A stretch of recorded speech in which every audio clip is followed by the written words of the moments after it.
as things continue to heat up in the Russia-Ukraine war, we're actually getting some clarity on some things where some of the senior officials in both the United States and in Ukraine are laying out very coherent, clear positions. No, I'm kidding. You know that's never going to happen. In fact, we have something close to the opposite. You do have very significant statements coming out and very declaratory statements, but they're very often at odds with one another. And nearly all of them are at odds with what's happening on the ground. And as we keep telling you over and over, what the reality on the ground is the one thing that matters the most. And words are only important if they match what the reality is. And when they don't, we're going to call that out. And back today with us is Colonel Jacques Baud to talk through this. And I'm so happy to have him back. We hadn't had him on in a while. A retired member of the Swiss Intelligence Service, former NATO officer. And Colonel, first of all, it's just great to have you back. Yeah, nice to be back with you. Thanks. And, I'd love to have you on sometime. Maybe, I don't know, talk about different coffee brands or maybe fishing or, it would be enjoyable. But we seem to always bring you on to talk about really challenging stuff, but we're grateful to have you. So I guess let's just jump into this one. The one thing I want to lead off with here is what's in the news right now is that the United States, apparently, according to reports, Joe Biden is actually giving, not just apparently thinking about it, but he's said they're trying to work it out to give permission for the Ukraine side to use American long-range weapons anywhere in the territory of Ukraine.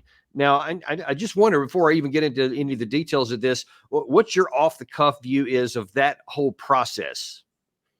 Well, first of all, we had contradictory comments in the West, generally speaking, because we had different countries, UK, for instance, and France, already making statements about the authorization of having for the long-range weapons into Russian territory. We had contradictory statements from the US, who US authorized for a while and then came back and backpedal on that. And we eventually, my understanding is that so far the US has only authorized the use of long-range weapons just in the border area, in the region of Belgorod and Kharkov, but not in the strategic depths of the Russian territory. But there were contradictory comments from various officials in the US. And in my view, this shows the desperation of the West. I mean, they don't have a strategy to address the Ukraine question, and they don't have any exit strategy. And in my view, this is just a way to prolong the conflict. And I think that Zelensky would like to extend the conflict up to the US presidential election, at least, and then probably find a solution. But I think so until the election, he wants to have, let's say, a military solution or a military attempt to solution, because let me ask you that. First of all, just on the tactical situation of it, let's see what is, and forget it for the moment. Don't even worry about a Russian reaction. But what about militarily about this use of weapons? Because Zelensky keeps asking for it. He's saying it's necessary to be able to hit airfields and the arms depots, et cetera. How much use could these missiles affect by launching strategic on the fight itself? No, not tactically, but I think it's a matter of strategy. You see, if we come back to the basic of Clausewitz's strategy, we know that the center of gravity is, in fact, what defines the capability of a country to fight. And in the assessment of the Russian assessment, but also the Ukrainian assessment, the center of gravity of the Russians is the stability of the country. That's the reason why Vladimir Putin made every effort to maintain the conflict outside of the Russian territory and tried to improve the daily life of the Russians. So this is the idea of keeping the stability on Russian territory while maintaining the conflict. I mean, military operations outside of the conflict. That's also the reason why it's called a military operation and not a war against Ukraine, by the way.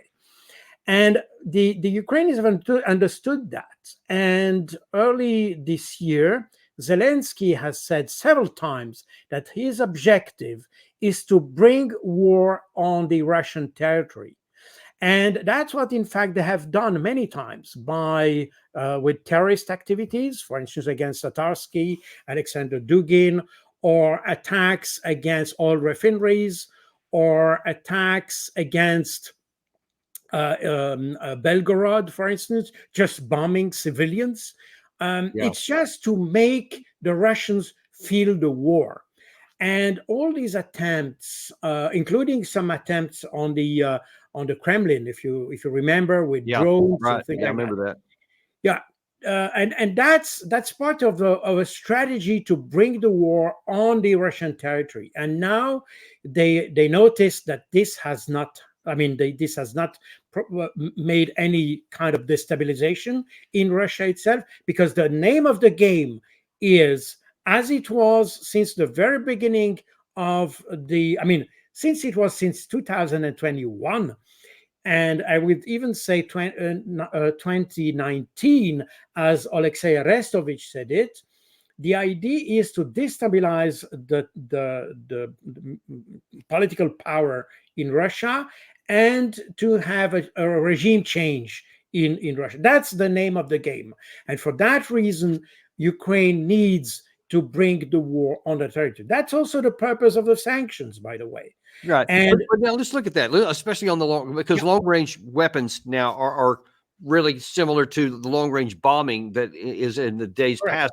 And hasn't it been almost all the time? And it's certainly the majority of the time backfired on them. I mean, look at Britain in the Battle of Britain when Nazis tried to bring them to their heel by having the Blitz over London and all these other places, and it never knocked them out. And all it did was harden their reserve. Or even in the latter part of the war, when the Allies were just firebombing entire German cities, etc., it never forced them to capitulate. It just made their resolve more, continued to fight. So when we're talking about, these are relatively small numbers of long range weapons that we even have to give. Even if we gave them all of them, I don't see any chance it's going to have an actual impact on causing destabilization within Russia or tactically at the front line. Well, you're absolutely right. But the problem is that Zelensky is not Daniel Davis. This is a problem, and he has his own view on that. If you look at the polls that were just published in Russia by the Levada Center.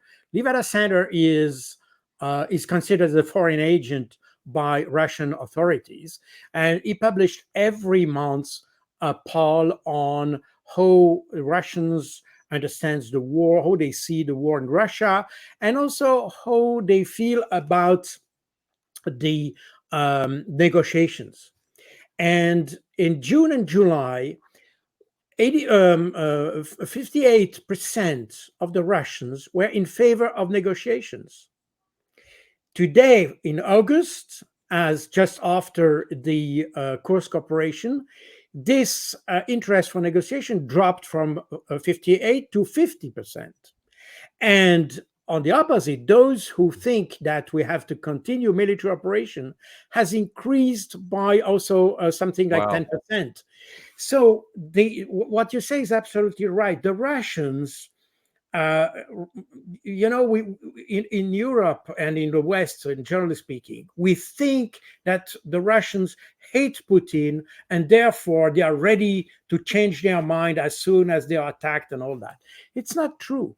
Putin remains very popular, and even if the popularity quote was 87% in July, it dropped to 85% in August, which is negligible.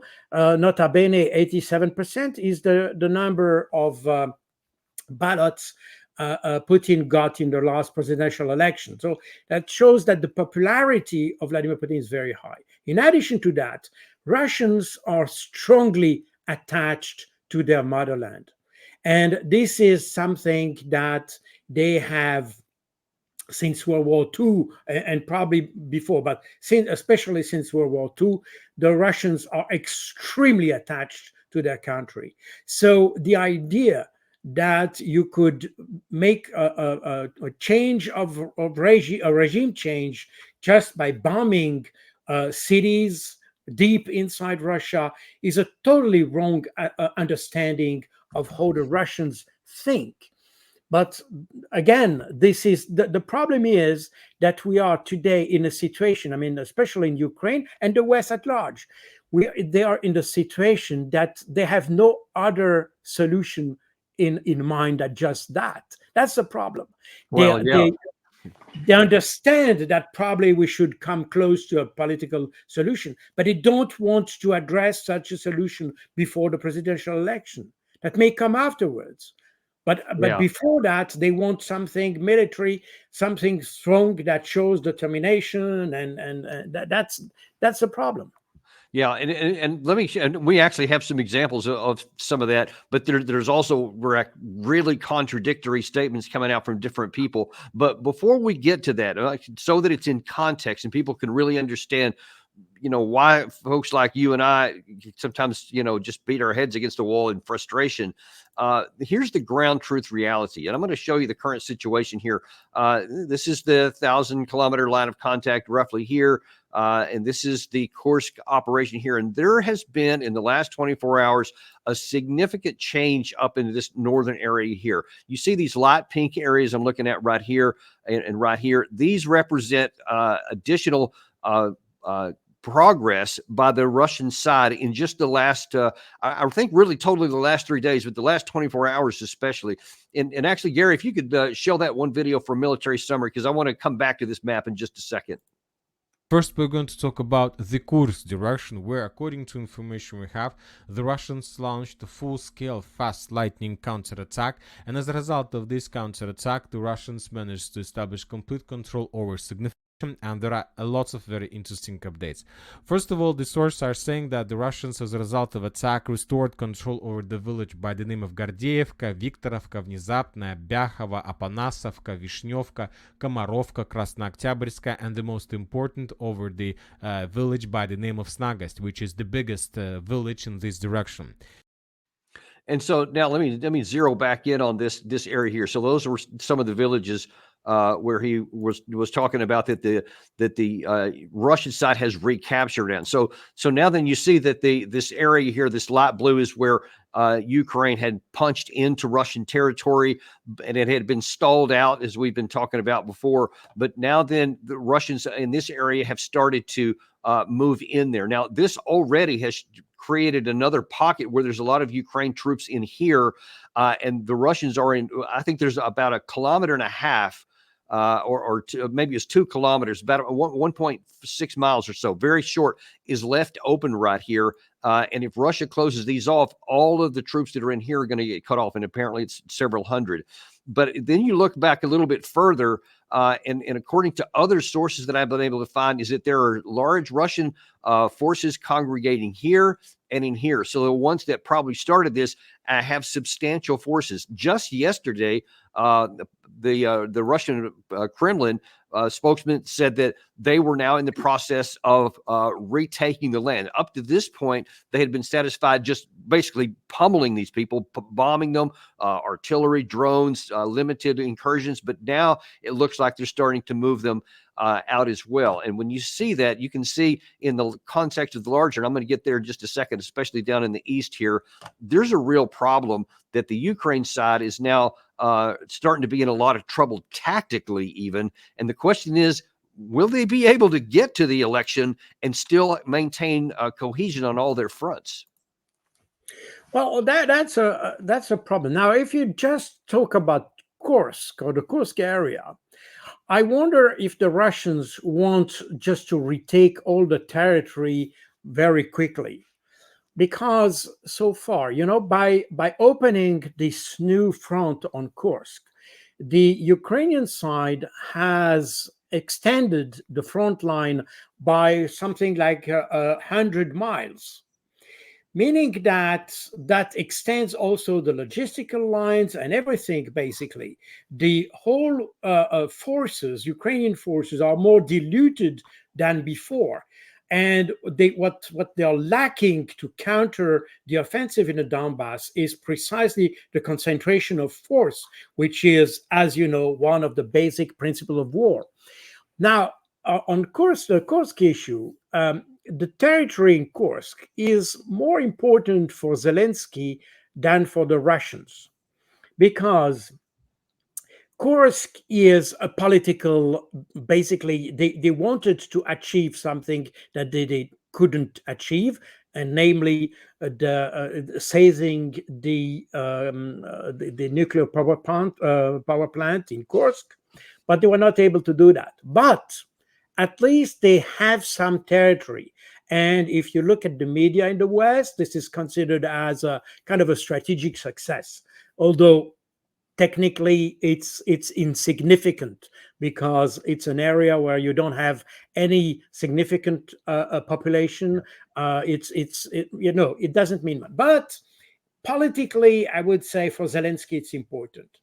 And more importantly, since it's important for the Ukrainian, it attracts a lot of troops.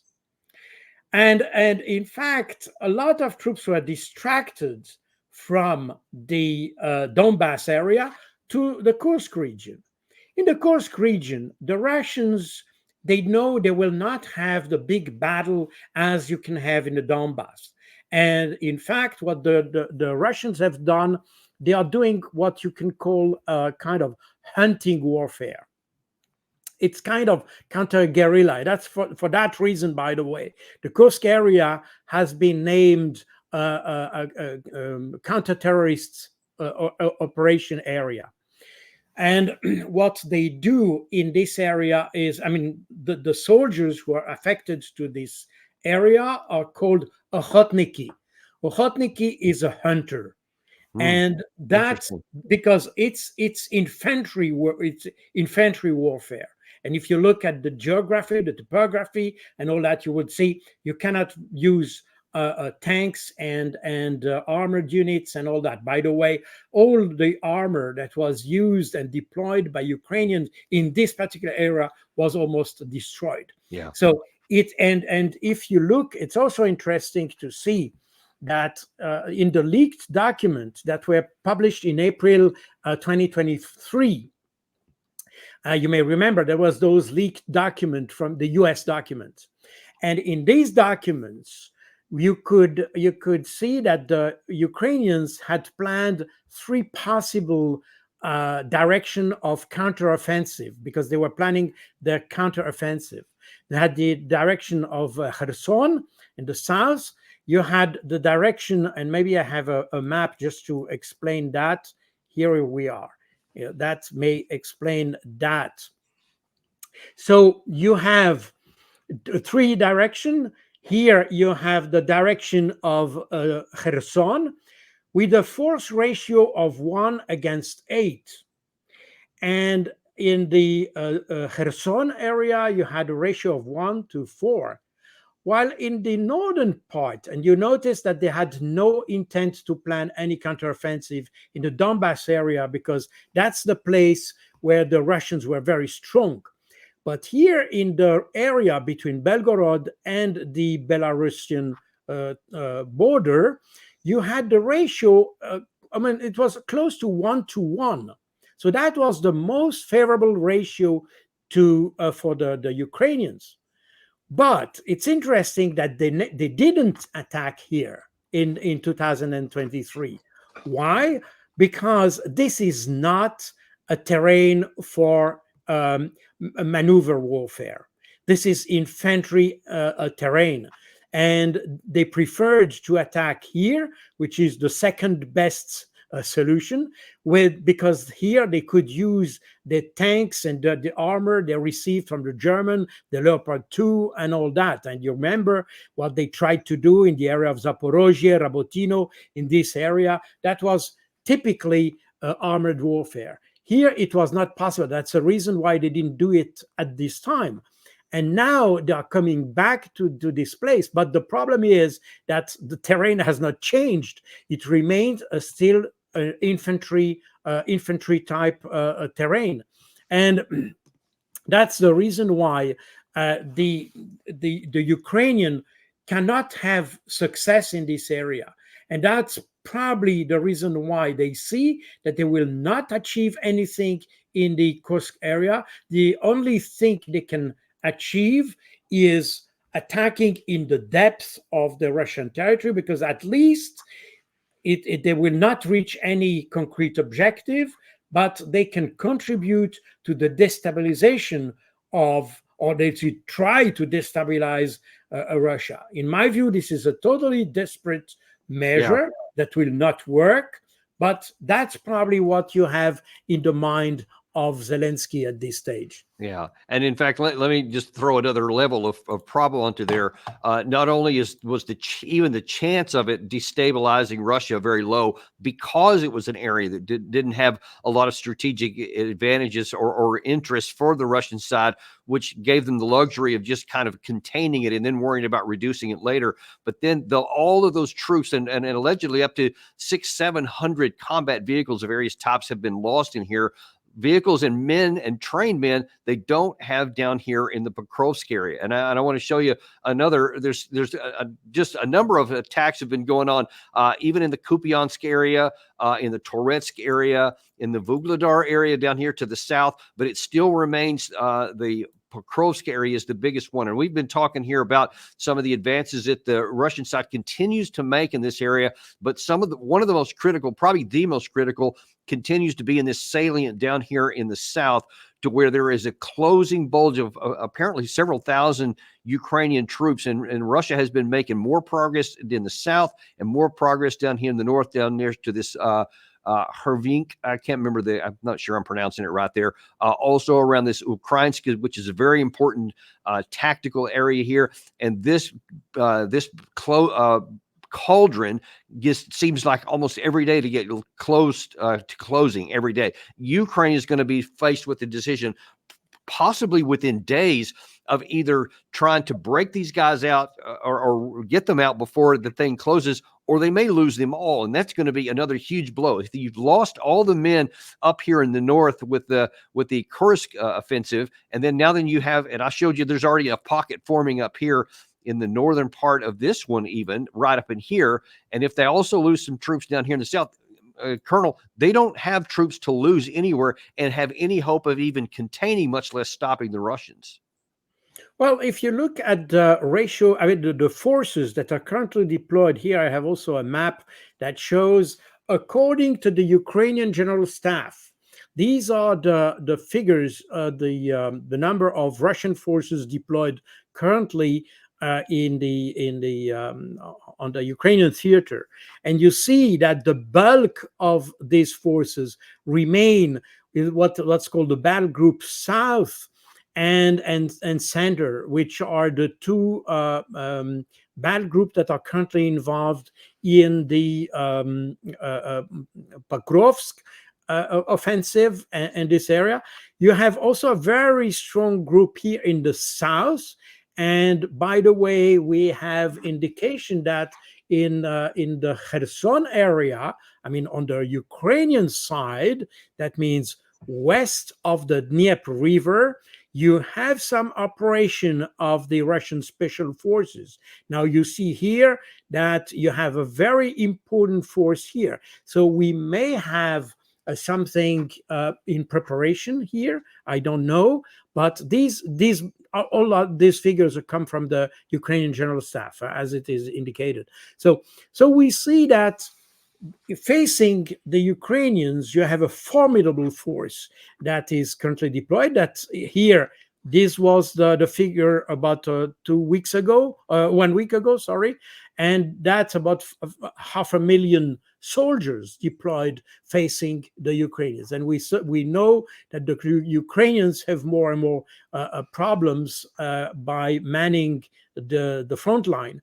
So we might have a solution in the coming weeks. I don't know. I don't know again what is the level of risk the Russians want to accept, because the faster you move, the deadlier your attack can be.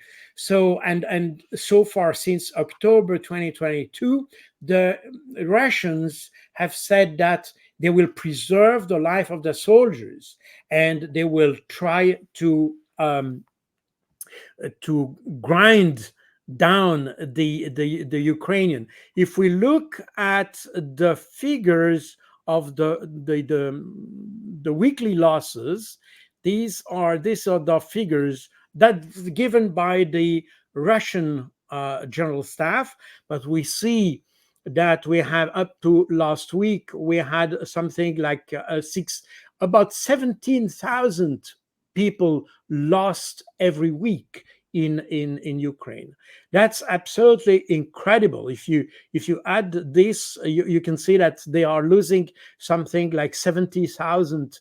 Uh, uh, uh, yeah, 70,000 soldiers or combatant per month, which is quite dramatic on the Ukrainian side. So this is obvious that the Ukraine cannot sustain that very long. This is obvious, and the Russians on their side, they preserve their life. They move very gradually, very slowly. The again the and also it's interesting because recently the Vladimir Putin said his aim is to liberate Donbass. But it's interesting because it was translated by many media, Western media outlet, as the primary objective of Putin is the conquest of Donbass. And here we have to be very careful about the terminology. When you say conquest, that means that your aim is territory. When you say liberation, that means you want to destroy forces. You destroy the Mm, forces that are on this territory. I mean, the US has had to liberate France in 1944. They didn't aim at the conquest of France, but they wanted to destroy the German forces on French territory. That's a liberation. So there is a difference between the two. yeah, that's really important to point out. Yeah. Yeah, that's a very important thing, because most of the Western outlets have translated that as a conquest. It's wrong. The strategy of the Russians have consistently been the destruction of the Ukrainian Ukraine armed potential. forces. And Yeah. that's reflected in the two objectives that were defined by Vladimir Putin on 24th of February 2022: demilitarization and denazification. That Yeah. means to destroy a potential.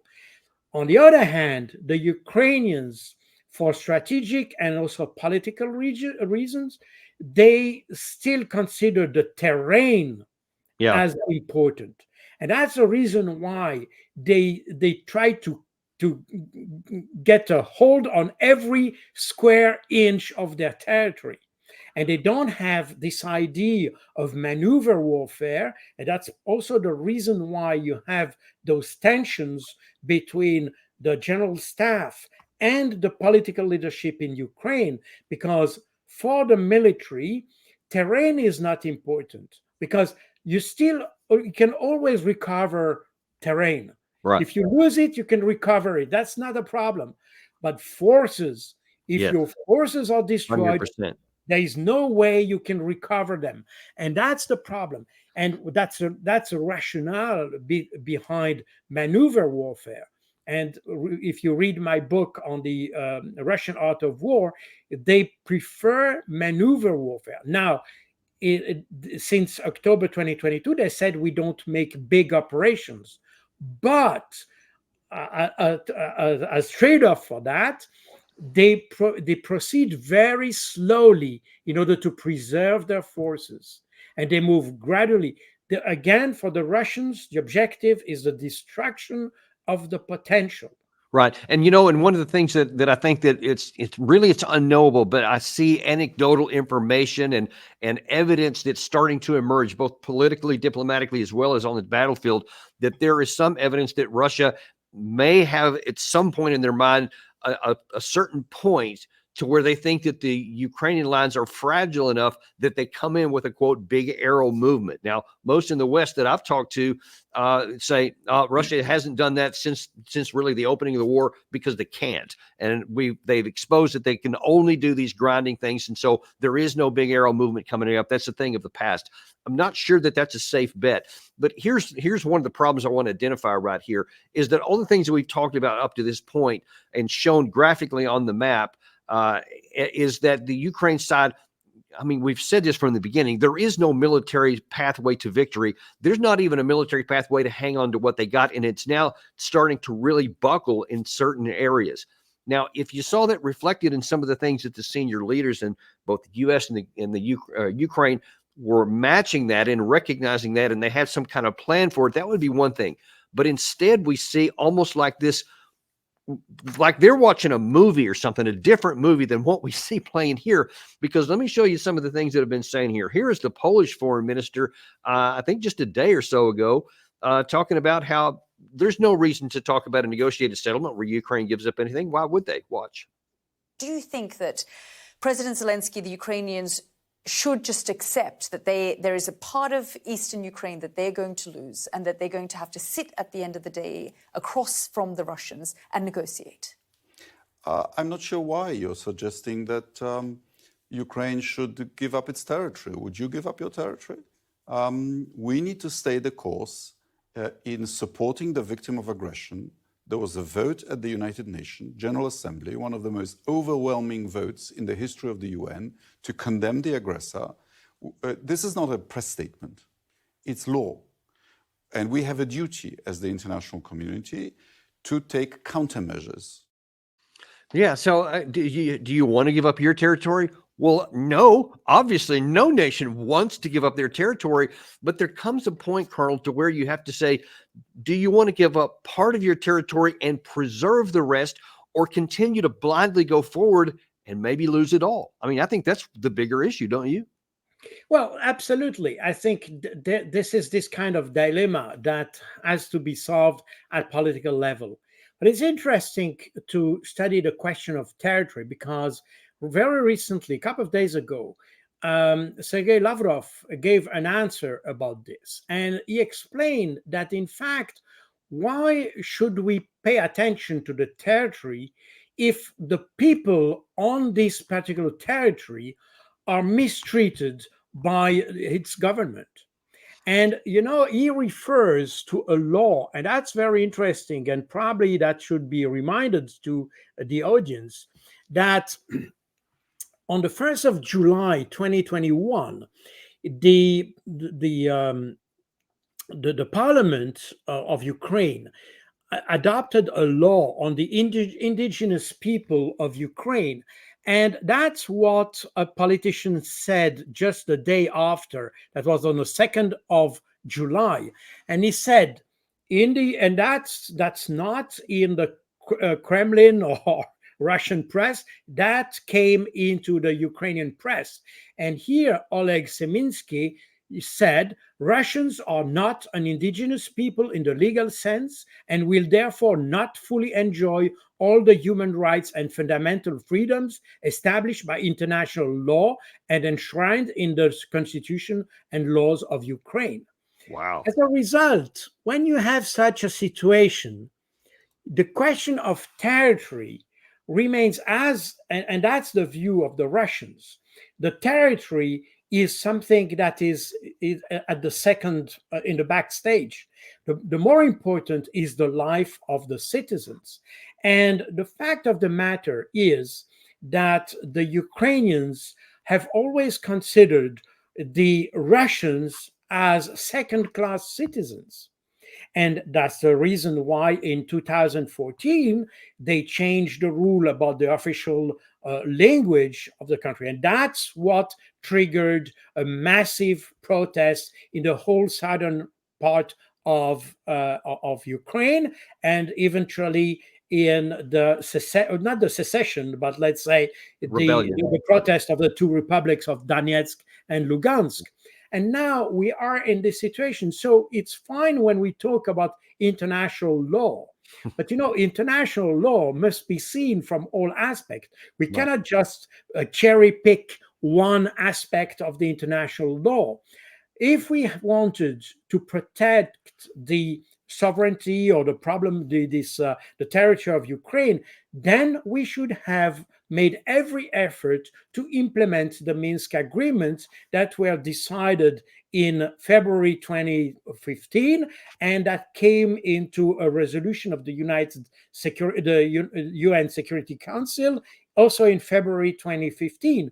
So, and the international community, especially the West, has demonstrably said they didn't want to implement these agreements. Right. So, it's a little bit late to come with the comment such as the Polish foreign ministry said. This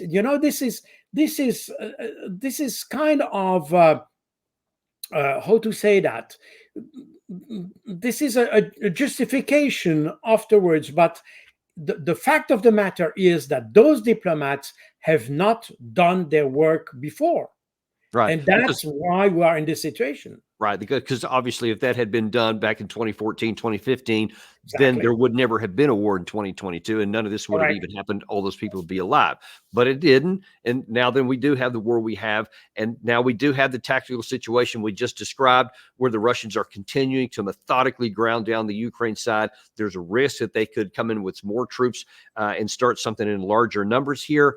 And in light of that, in fact, if I didn't tell you any of the situations here, and I just showed you this next clip of the U.S. Secretary of State, you would think that he was talking about something on another continent, maybe, because it can't line up with what we see on the ground here, as you'll see.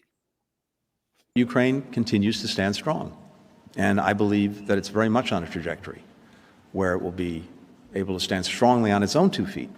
Militarily, economically, democratically. It will be increasingly integrated with Europe.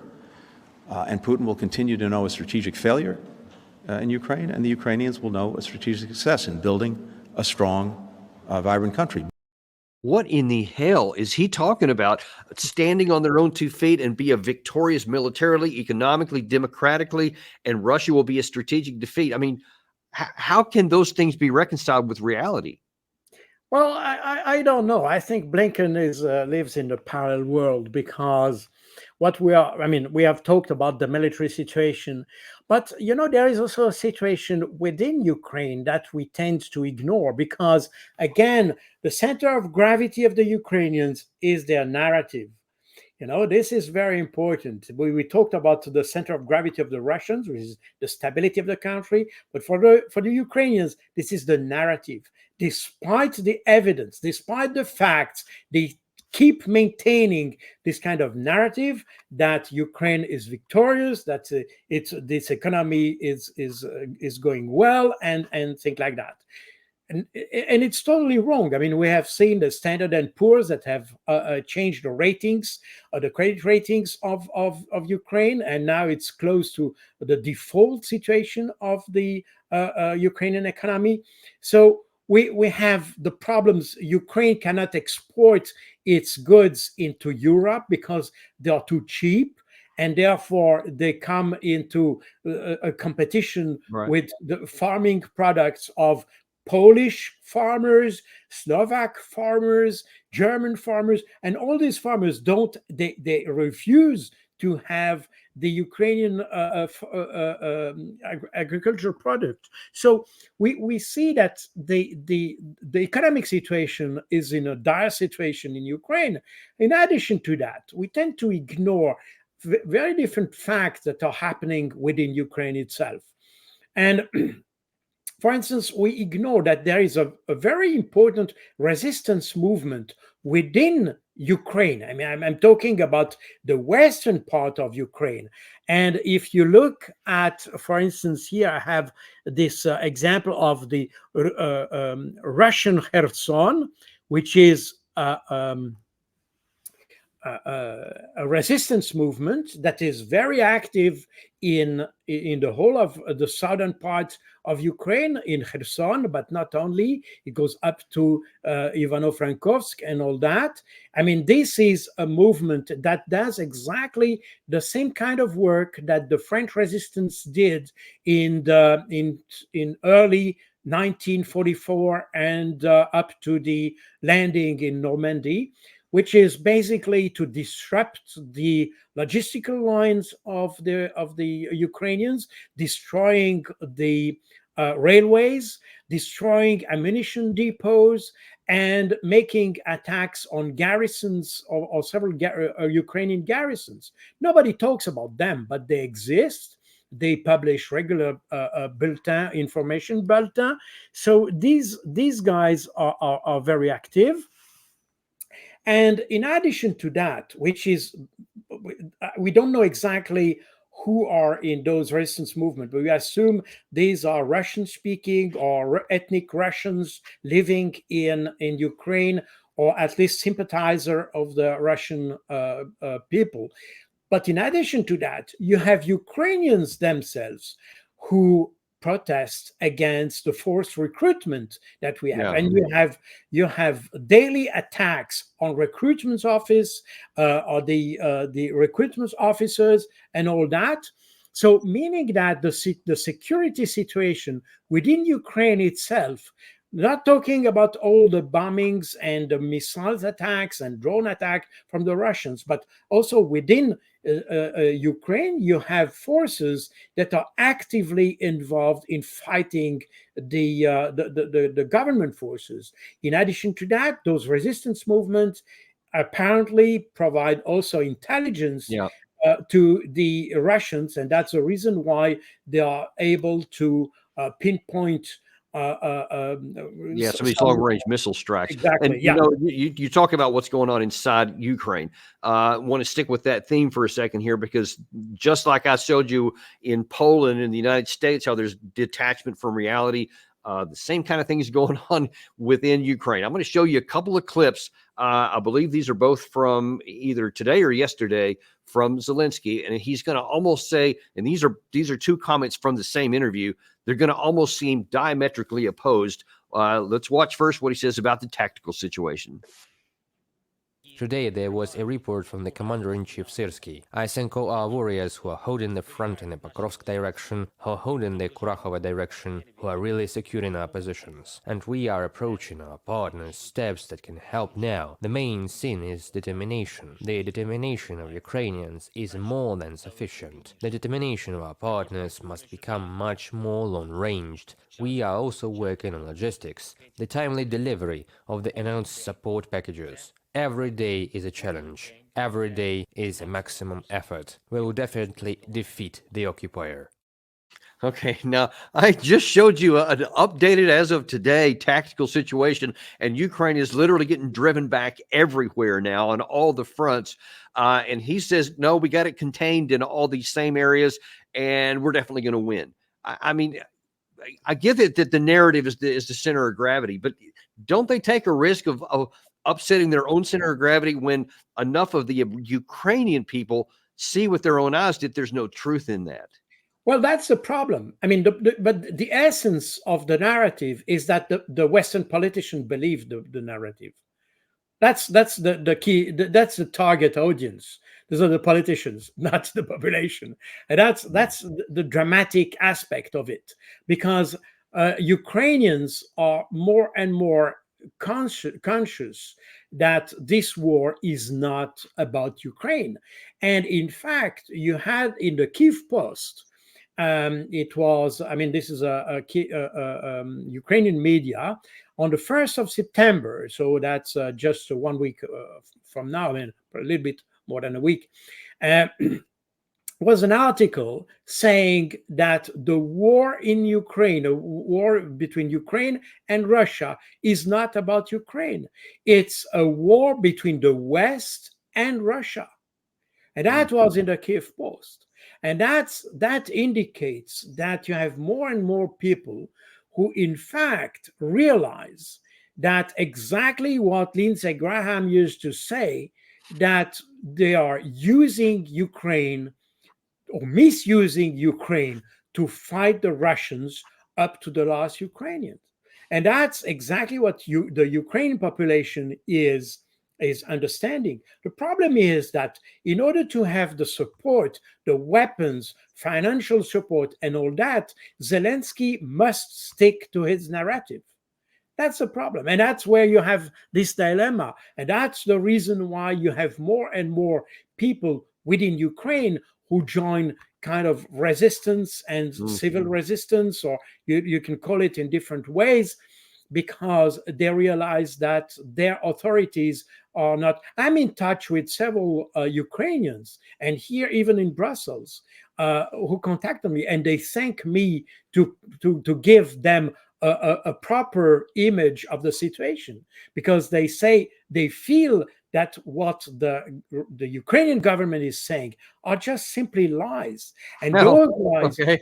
Well, now to kind of reinforce that, so I just showed you here where Zelensky literally ended his sentence by saying, "We will definitely," his word, "win this war." Right. So now, almost the next breath, the same guy is saying, "We're going for a negotiated settlement." Watch this. Among the key priorities of this year is the Second Peace Summit, which means maximum active work with all our partners in the groups of the peace formula on points and a shared perspective of ending the war. I am grateful to everyone in our Ukrainian diplomatic service who is already working in this way for the sake of our state's priorities, and everyone who does not reach this level should decide whether they really should be in the MFA system. In these tough times of war, Ukrainian diplomats cannot afford to be careless. So that's a little bit rambling, even at that. That's saying we're going to have a peace summit. And by the way, you had Chancellor Schultz from Germany insisting that Russia be invited to this peace summit. But then he turns on kind of on his own people and says, "Hey, and also all of the guys in my foreign ministry." And by the way, he just fired the foreign minister and bringing in some new people. He seems to be threatening them, and I'm not sure what the threat is, but this just seems like someone who is increasingly detached from reality. Well, yeah, sorry, I'm not sure where I'm sitting. Still in touch with you. Oh, yeah, there we Okay. are. Oh, yeah. Okay.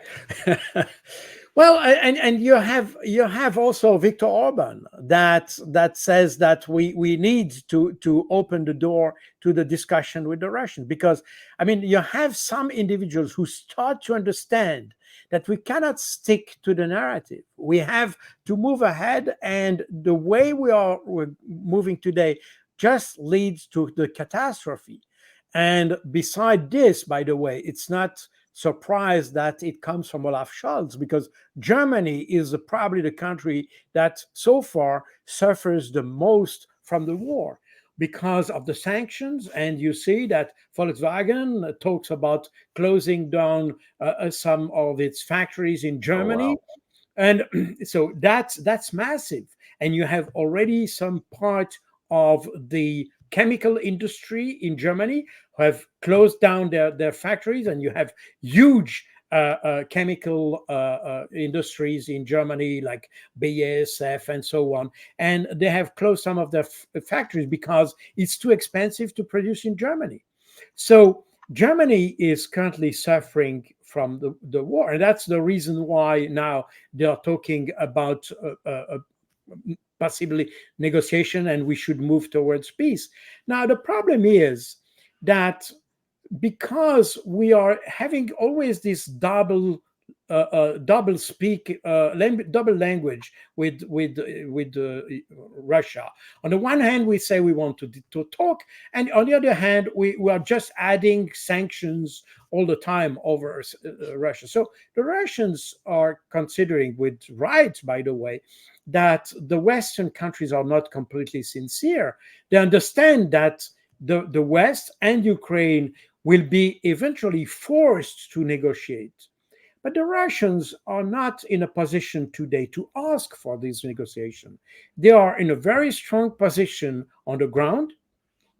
They are grinding down the Ukrainian army. The Ukrainian economy is totally collapsing. And the European Union, despite all the declaration that they want to integrate Ukraine and all that, they cannot afford to let Ukraine to export its goods within Europe because they are too cheap. And at the same time, the Europeans start to realize that reconstructing Ukraine and rebuilding Ukraine will cost hundreds of billions of euros. And for that reason, there is, on the one hand, there is the narrative, and there's the reality on the other hand. The Russians have understood that there is a gap between the two on the Western side. And for that reason, the Russians are very comfortable at this stage. In addition to that, as it was said many times, the Russians are not ready to talk with the Ukrainians because they know that if they reach a deal with the Ukrainians, you will have some kind of Boris Johnson or whoever who will come behind that and say, no, stop that, and you have to continue the fight. And people start to realize also, because it was published in the West, that was published in my first book, Operation Z, that I published in October 2022, that the deal that was about to be signed by both Ukrainian and Russians in Istanbul in March 2022 was very advantageous to Ukraine. But the Russians will certainly not come back to this agreement. They will probably use the same kind of setting, namely, for instance, the neutrality of Ukraine, which, by the way, was already in the Ukrainian constitution in 1991. So nothing very new on that. And the Russians will insist on that. But beside this, I think there is little, if I would even say no chance, that the Ukrainians will recover the territory that has been lost in those 2 years. Yeah. And it's ironic. We had on our show a couple of days ago a new report out, or interview out with Victoria Nuland, who's rather infamous in this part of the world. Admitting as such that there were negotiations to sabotage that April Istanbul meeting that you referred to there. And also you mentioned about Viktor Orban. Here's what he said just yesterday. The first thing is that if there is no communication, no chance to stop the war. So communication is the number one. Very few wars in the European history went on without communication with the fighting parties. And what we are doing is bad, because we don't have communication line to the Russians. So we need communication to Ukraine, and we need communication to Russia as well. That's the first. The second is ceasefire. So if we are waiting to have a peace plan which is accepted by both warring parties, there will be never peace. Because the first step is not the peace plan. The first step is ceasefire. Now, he had prefaced his comments there, I thought, very, very powerfully by saying, hey, listen, I'm not coming at this just as a statesman. I've got a lot of experience with wars. And he said over the 20 years that he's been in power, talking about the Balkan Wars and the things that are going on now. So he said he's coming at this from somebody who really understands, and he seems really focused on wanting to get this thing over with. Well, I think he's absolutely right. And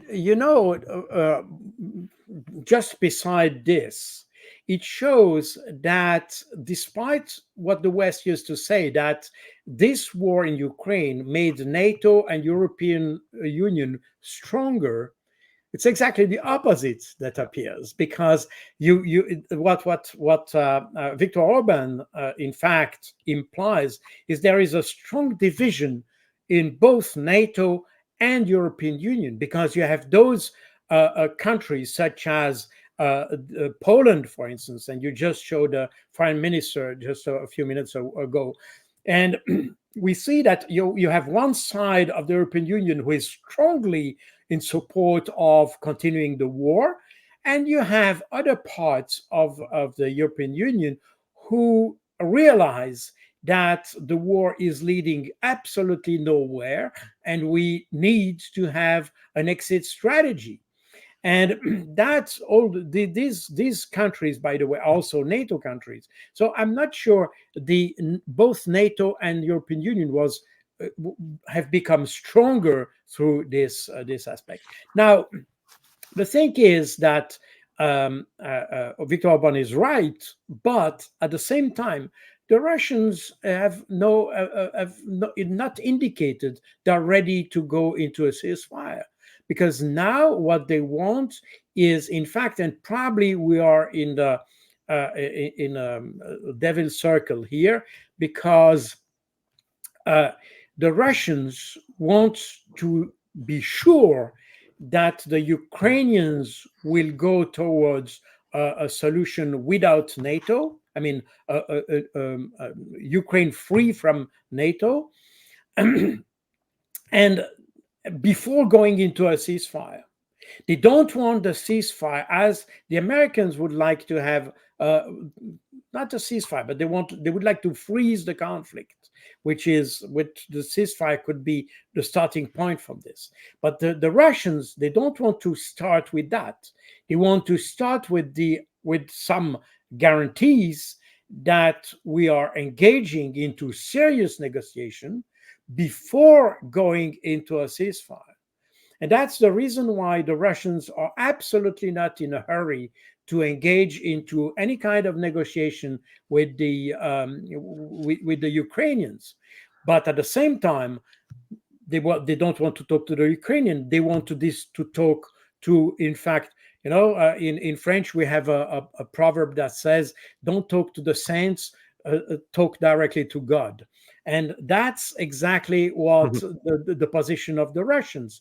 They don't want to talk to the saint, Ukraine. They want to talk to God. That means the US, because they know that, in fact, the Ukrainians will eventually do what US is saying. The problem is that the US don't want to lose face, and therefore they don't want to engage into negotiation with the Russians at this stage. And I'll tell you, Colonel, I've started to see a number of evidences pop up that kind of corroborates what you're saying. Maybe even goes a little bit further, that the Russians aren't interested in having any negotiations. In fact, Putin issued, I think, what probably may well turn out to have been the last opportunity for peace on June the 5th, I think it was, or 14th, I'm sorry, June the 14th, when he said, hey, we'll end the war here. We'll take all 4 of the territories we've annexed. That means you'll move off of all of them.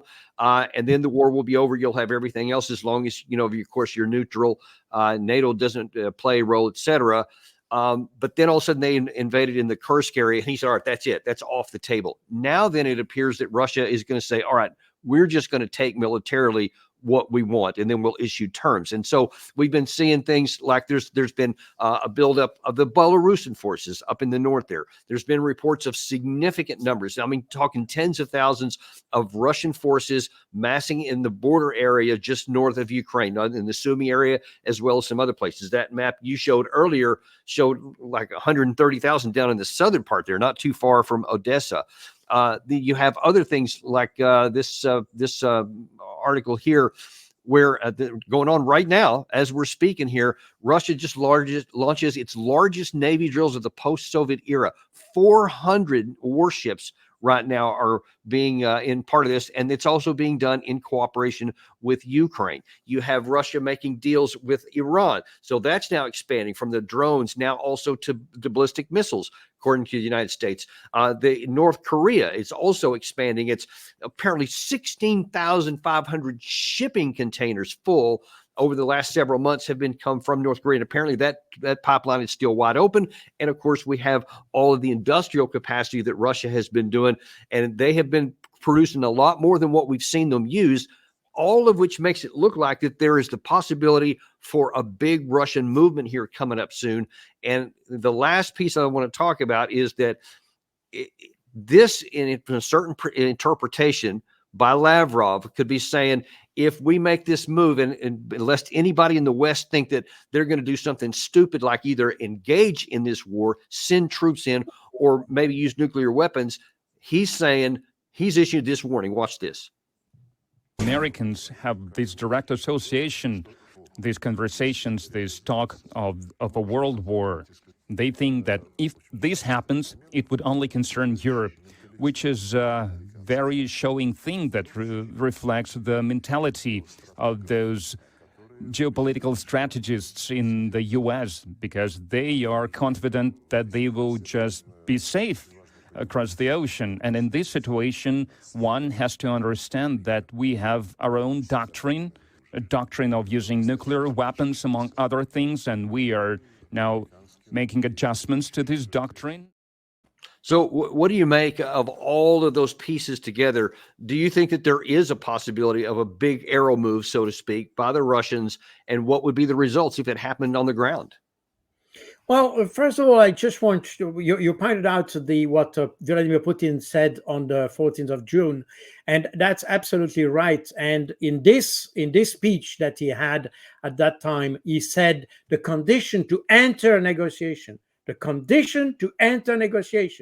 is for the Ukrainians to withdraw from Donbass.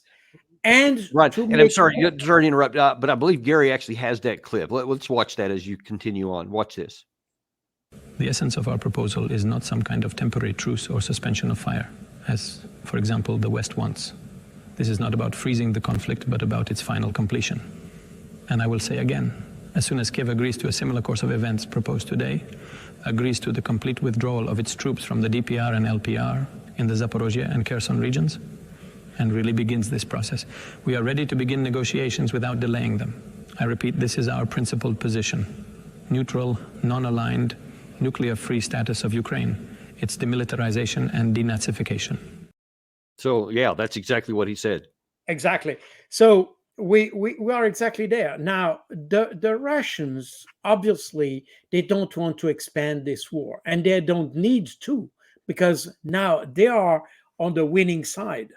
The problem is, as always, the losing side, because they might not have any other option than escalating the war.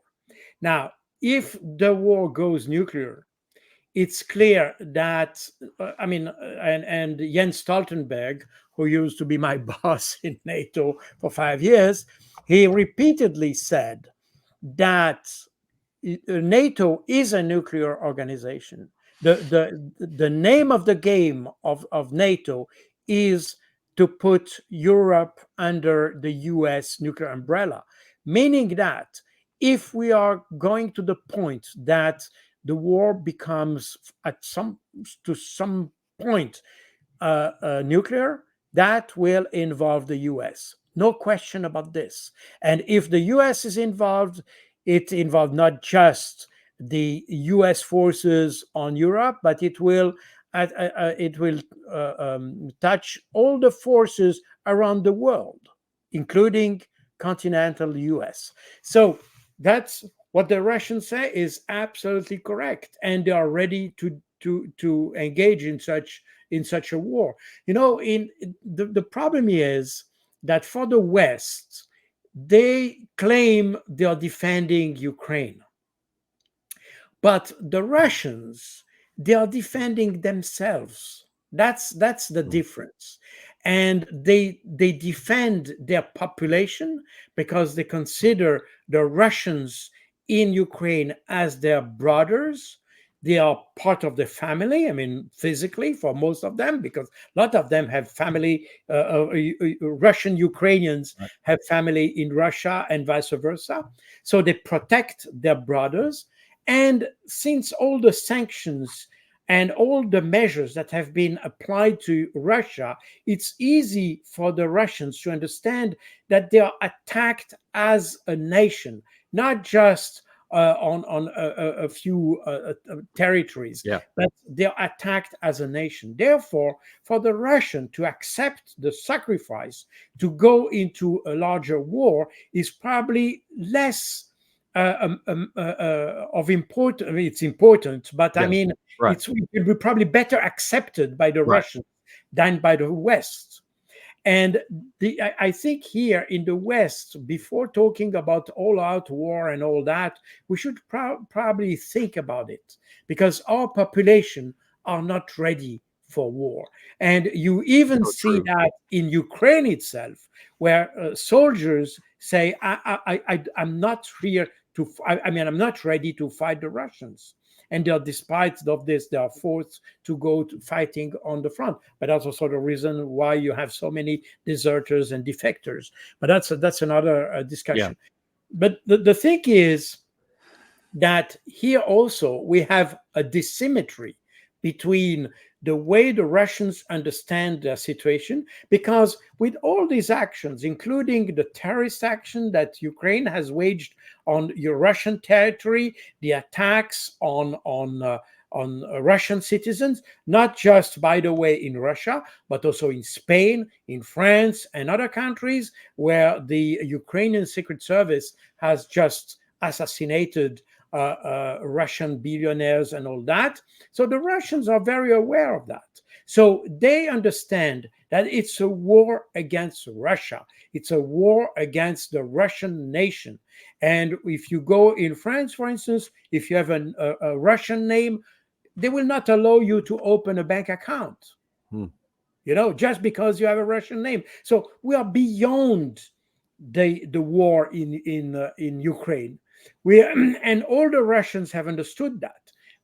That's a reason for which the Russians they understand that if there has to be a war, it has to be a war. I mean, a patriotic war somehow. Yeah.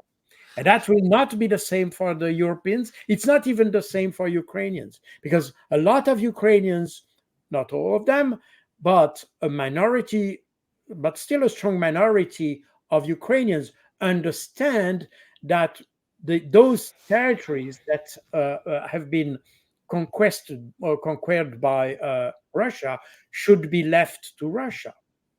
So a lot of Ukrainians understand the situation, and they understand that the government that was put in place in 2014 that disrupted the good relationship you had between the different communities and different ethnicities that you had in Ukraine, you can understand that this change of government, or this coup, in fact, because it was a coup, this coup changed things.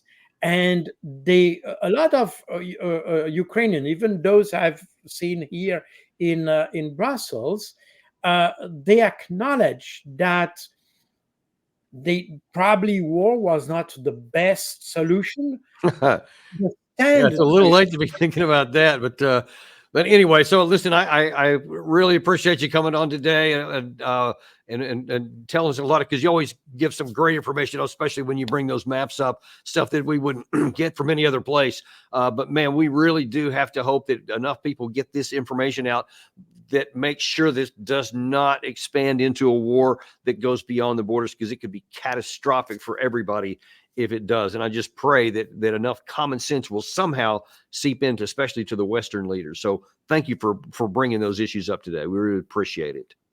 Thank you. Thank you for inviting me. I also pray that we go to some rational type of decision making. The problem is that with our leadership, both in Europe and US, I'm a little bit worried about this. Yeah. For good reason. We certainly are too. Well, thank you very much, but we'll continue to do that. And by the way, I just want to let you guys know that you can finally get your friends to hear Daniel Davis Deep Dive. To those who maybe only like to listen to podcasts, they're the ones who won't watch YouTube, but they will listen to a podcast, and we now have that available. You can send them to the Apple iTunes podcast, iHeartRadio, Spotify, wherever they listen to podcasts, they can find the Daniel Davis Deep Dive podcast. And you have to specifically say Daniel Davis Deep Dive, and they can get there. And we would love to have you join with us on there and join us back here. And be sure to like and subscribe if you haven't, because that means a lot more to us than you may think. Thanks, and we'll see you on the next episode of Daniel Davis Deep Dive.